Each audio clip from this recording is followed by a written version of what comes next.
샬롬. 사랑하는 교훈의 청년 여러분, 제가 박창렬의 스케치북이라는 이름으로 지금 벌써 세 번째 시간을 맞이했습니다. 첫째 시간에 우리 성경 인물 브리스길라와 아굴라에 대해서 말씀을 나누었고요. 두 번째 시간은 신앙서적 그리스도인 윌리엄 플러무 목사님의 그리스도인에 대해서 그 책을 소개했습니다. 혹시 지금 그 책을 읽고 있는 청년들이 있나요? 그랬으면 좋겠습니다. 그리고 읽은 청년들은 저번에 말씀드린 것처럼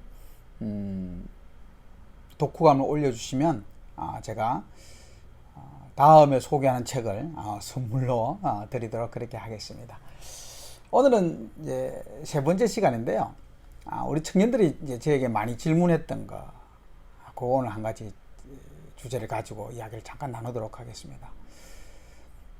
여름 우리 수련회 할 때부터 시작해서 지금까지 올해에 어쨌든 가장 큰 중요한 이야기, 그리고 어쨌든 모든 주제가 코로나를 빼놓을 수가 없습니다. 당연히 저는 여러분 아시는 것처럼 이게 좀 정치적인 이야기를 하고 싶지는 않고요. 코로나19가 성경에서 어떻게 이야기하고 있는지, 그리고 성경적으로 전염병은 어떤 의미를 가지고 있는지, 그것을 저에게 물어온 청년들이 많았습니다. 근데 지금 우리가 지금 어려운 시절을 지나가긴 하는데, 성경은 또 이런 시대가 그 전에 있었고 또 앞으로도 오게 될 것이고, 그런 이야기를 성경은 여러 곳에서 사실은 이야기를 해놓고 있습니다. 그래서 오늘 우리가 사회적인 문제 이걸 이야기하고 싶지는 않고요. 오직 성경에서 이 전염병을 어떻게 다루고 있는가, 그 부분만 잠깐 이야기를 좀 한번 나눠보기를 원합니다. 저는 이 코로나 바이러스를 여러 가지를 생각하면서 저는 우리 대한민국 국민들이나 또는 전 세계 사람들에게 있어서 사실 이 코로나 바이러스보다 더 무서운 게 저는 두려움과 공포의 바이러스라고 그렇게 생각을 사실은 합니다. 사람들이 참 두려워서 어찌할 줄을 모르죠, 그죠? 물론 매스컴이나 기타 또는 죽어가는 사람들 때문에 두려워와 공포심을 갖는 것은 사실이 어쩔 수가 없습니다. 근데 예수를 믿는 사람들까지도요, 그 두려움과 공포를 넘어서서 하나님을 불신한 단계까지 이르르고 교회를 떠나는 경우가 참 많습니다.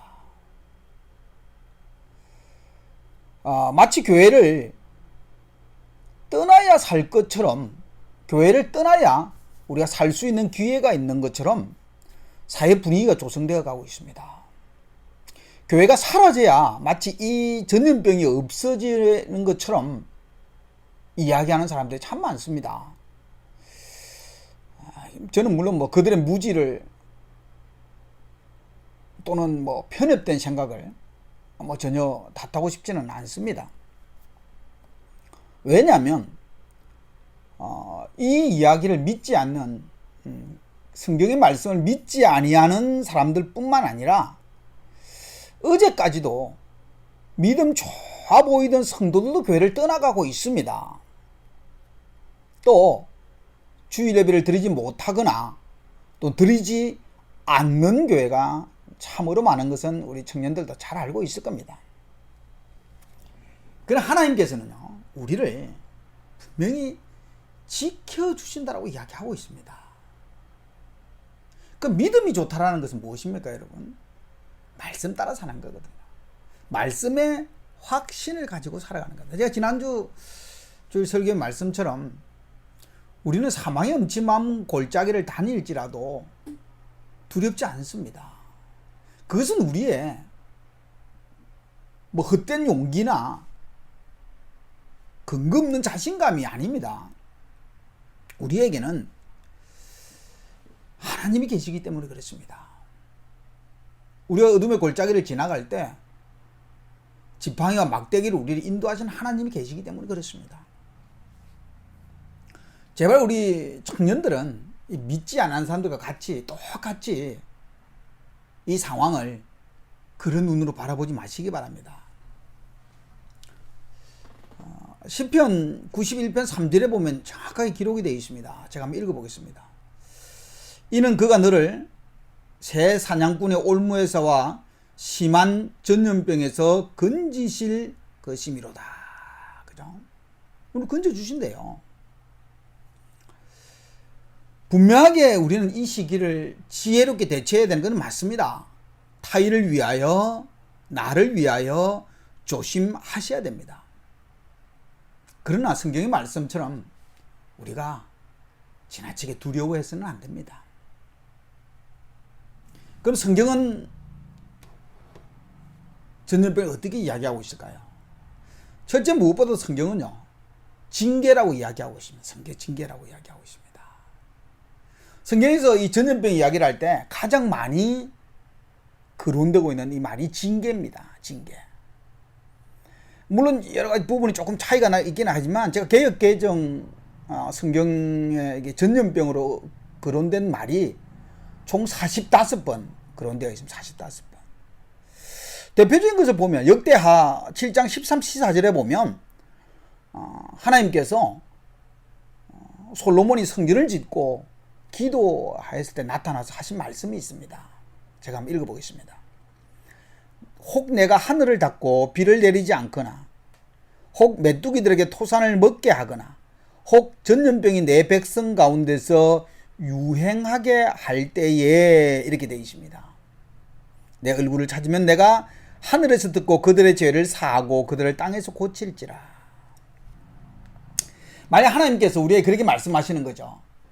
하나님을 버리게 된다면 전염병으로 징계하시겠다라고 말씀하고 있는 겁니다. 그리고 그에 대한 해답으로 하나님이 그의 얼굴을 찾으면 살리라라고 말씀하고 있습니다. 이 말씀 속에 분명히 전염병은 하나님의 징계라는 말의 의미가 분명히 들어있습니다. 그리고 또 그 분명하게 이야기한 것은요, 하나님을 대항할 때 전염병으로 친다라고 이야기를 하고 있습니다.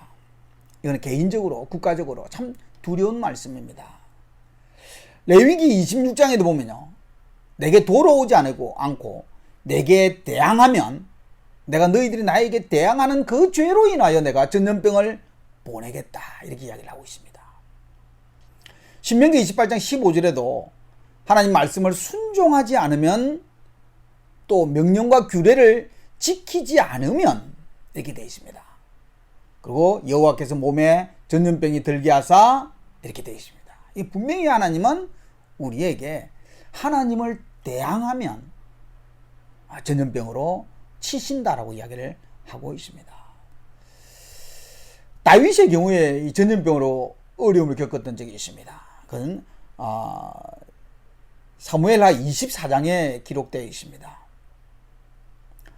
이 다윗이 하나님의 능력을 믿지 못하고 인구조사를 하게 됩니다. 이 사실 인구조사의 의미는 뭐 사람의 숫자를 세는 것이 뭐 잘못입니까? 이게 아니라 그게 잘못이 아니라 다윗은 전쟁을 하러 갈 사람이 누군가.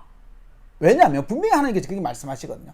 전쟁은 하나님께 속하는 것이기 때문에 처음과 끝을 하나님께서 주관하신다고 분명히 이야기하고 있는데, 다윗은 내가 전쟁을 하러 가면 몇 사람이나 올 것인가, 장정은 누구고 전쟁을 하면 승리할 것인가, 이런 것을 하나님의 능력 안에서 바라보기보다는 이제 사람의 능력 안에서, 나의 능력 안에서, 다윗의 능력 안에서 보기 시작했죠. 그래서 그것은 하나님께서는 대적하는 것으로 판단하셨습니다. 그래서 하나님께서 그게 징계를 세 가지를 선택하게 하고 다윗은 전염병을 선택했죠. 그런데 어떤 일이 생겼습니까? 단 사흘에 전염병이 발생했는데 7만 명이 죽었다라고 이야기를 하고, 7만 명이 죽었다라고 사무엘하 24장에 기록되어 있습니다.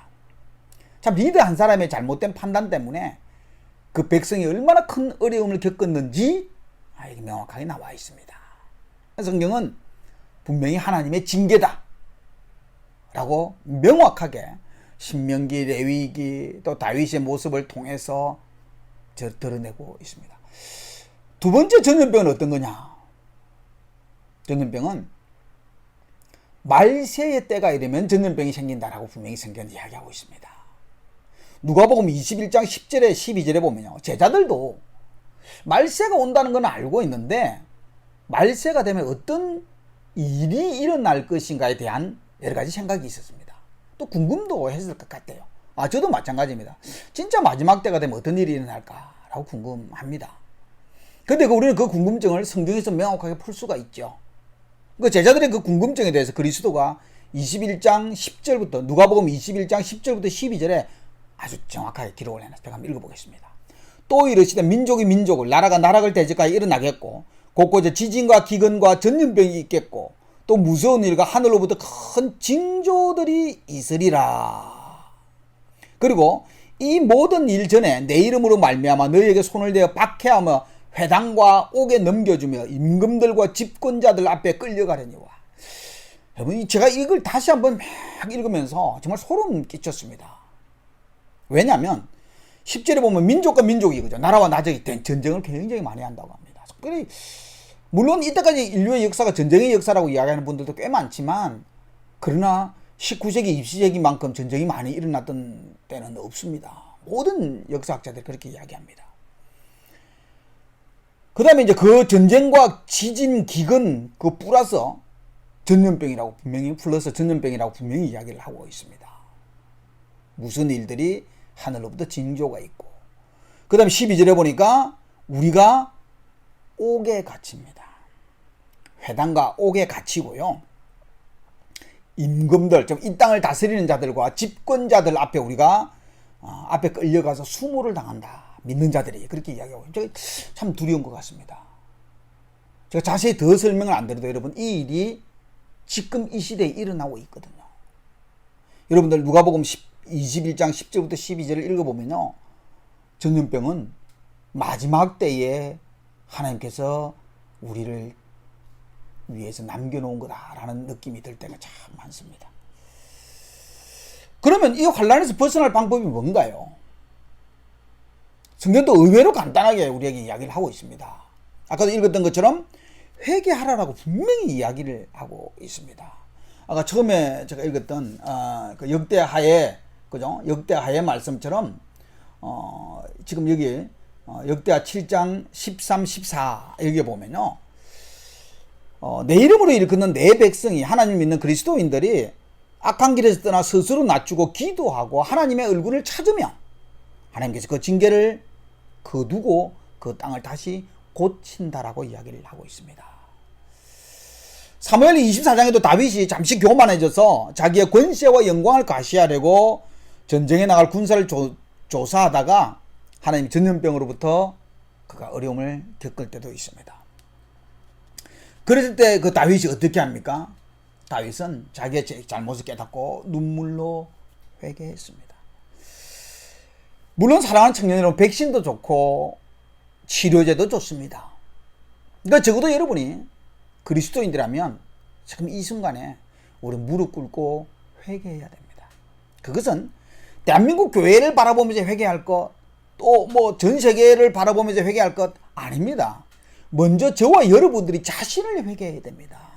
내가 그리스도인으로 모범을 보이지 못한 게 뭔가? 내가 그리스도인으로서 하나님을 대항한 것이 무엇인가? 먼저 여러분, 저와 여러분이 정말 처절한 회개 가운데 있어야 됩니다. 하나님께서 그 회개 때문에 우리를 살려줄 것이라고 분명히 이야기를 하고 있습니다. 개인이 힘든 것도요, 국가가 힘든 것도, 개인이 힘들면 국가가 힘들잖아요, 그죠? 국가라는 것도 어차피 개인이 모여서 이루어지는 거니까. 그것을 이길 수 있는 방법은요, 누가복음 13장 3절의 말씀처럼 여러분들도, 만일 너희들도 회개하지 않으면 이와 같이 망한다라고 이야기하고 있습니다. 사랑하는 청년 여러분, 우리가 지금 전염병에 대해서 참 고민 많이 하잖아요. 저도 고민이 많습니다. 그러나 여러분, 우리가 이때 처절히 회개해서 이 전염병을 좀 이겨나가기를 원합니다. 사실 예배를 안 드리면요, 그렇게 변할 수가 없습니다.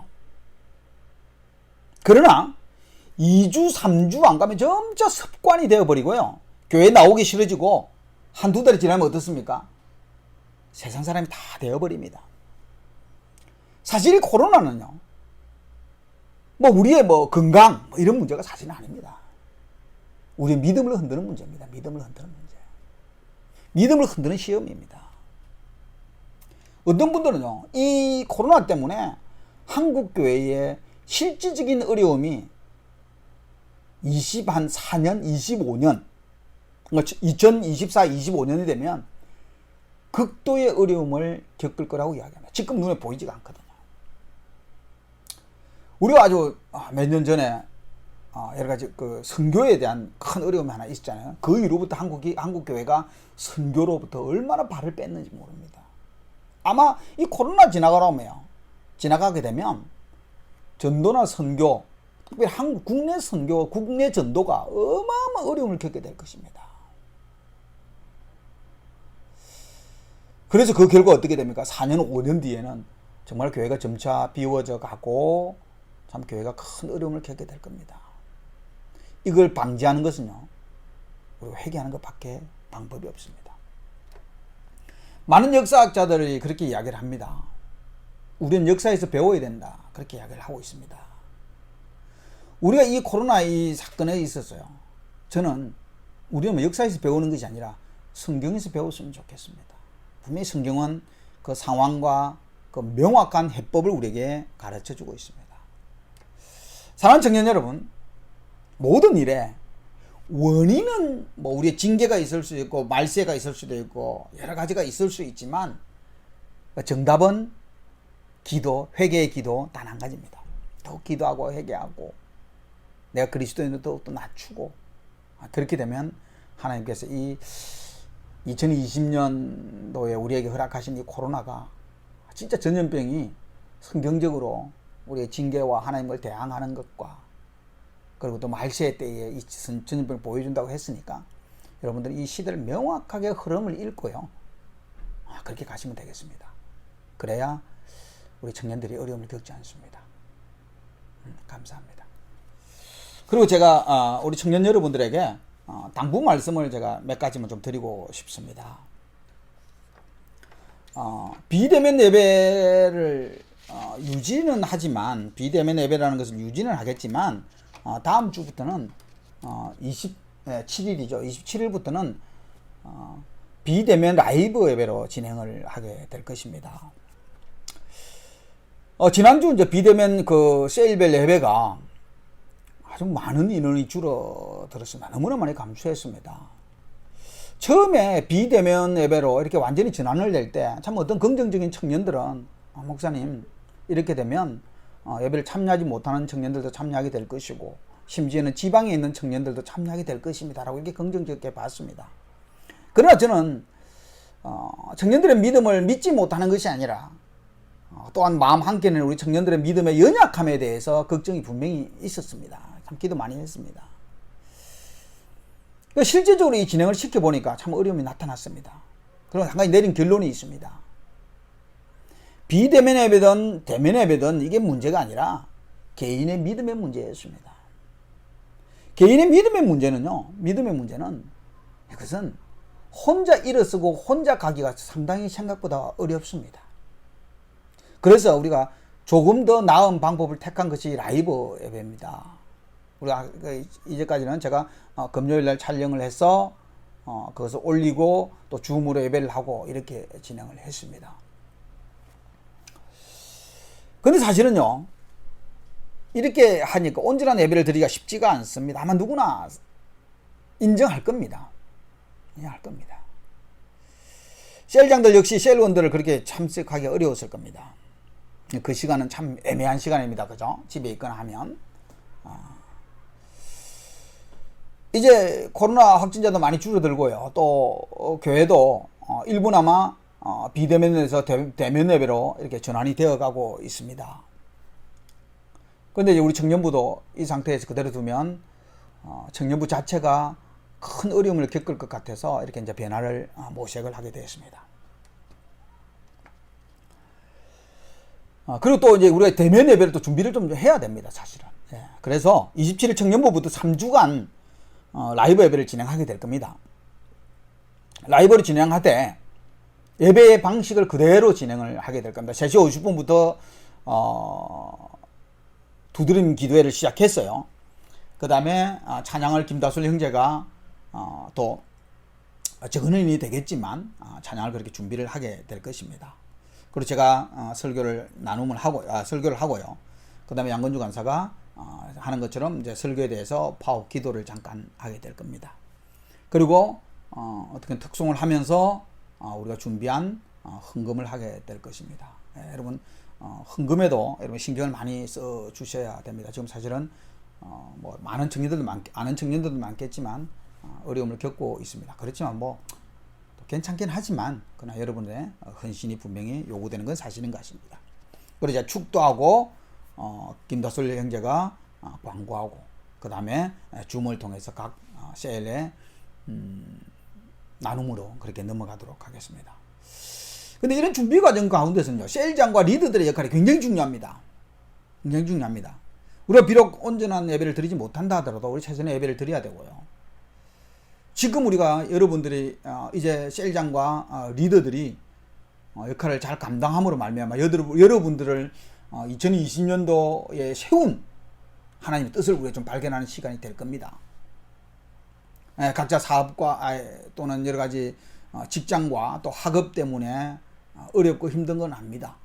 그렇지만 여러분들의 셀장과 리더들이 이 교회를 세우는 건 사실입니다. 그 셀원들을 어려움을 겪지 않게끔 그렇게 좀 돌아봐 주시고 저 역시는 이제 셀장들을 좀 돌아보도록 하겠습니다. 이렇게 제가 이렇게 오늘 당부의 말씀을 드렸습니다. 어려운 건 사실입니다. 그러나 우리가 뭐 어렵다고 신앙생활을 포기할 수는 없지 않겠습니까? 지금 상황에서 가장 최선의 선택을 찾아내기를 간절히 소망합니다. 우리 청년 여러분들을 믿습니다. 그리고 무엇보다 하나님의 계획을 믿습니다. 사랑합니다. 그리고 축복합니다.